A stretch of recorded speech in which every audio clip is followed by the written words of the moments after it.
You've recently said in relation to what's unfolding in Israel that the proposed and much hyped two-state solution looks absurd. Can you elaborate? Well, in several ways, but the immediate way is this. What a two-state solution means is that Israel completely cedes sovereignty over the area, actually, of the West Bank and a large part of Jerusalem. And that would become a sovereign state next to Israel. Now just imagine if that sovereign state, having been established, elected a Hamas government. And there was nothing between Israel, indeed the very heart of Israel and its capital, except a fence or maybe a wall.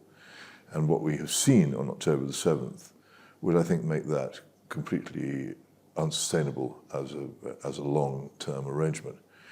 My second reason, I've never accepted a two-state solution as being likely or possible. I don't think that there is, first of all, I don't think there's any will among the Arab leadership in the region to have a permanent settlement. I think there is a strong, deep, not necessarily publicly stated belief that Israel should not continue to exist, and such a state wouldn't have its own existence as its own end.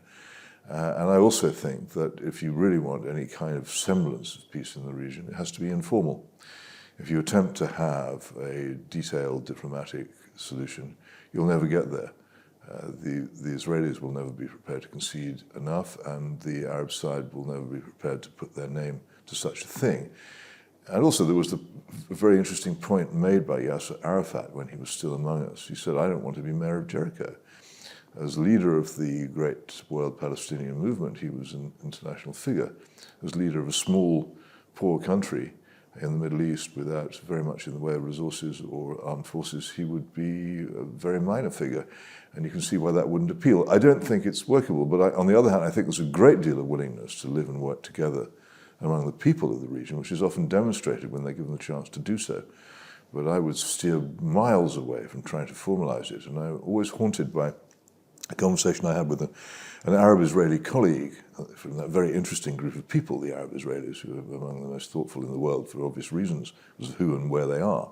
And we were driving up through the north end of Israeli Jerusalem, trying to get into Ramallah in the Palestinian Authority area, which has now become quite a maze, and he knew the way. But as we wound round all these side roads and dodged roadblocks, he said, "Oh, for the good old days before we had peace."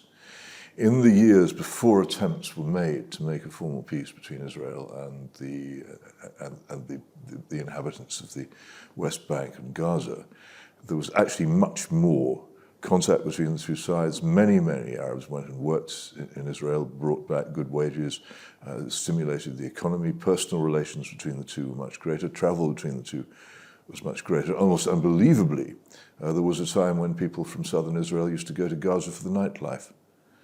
And in fact, the efforts to secure a formal peace have made all that much worse. So I steer away from them. I think if there is hope, then it will come in an informal agreement to live side by side.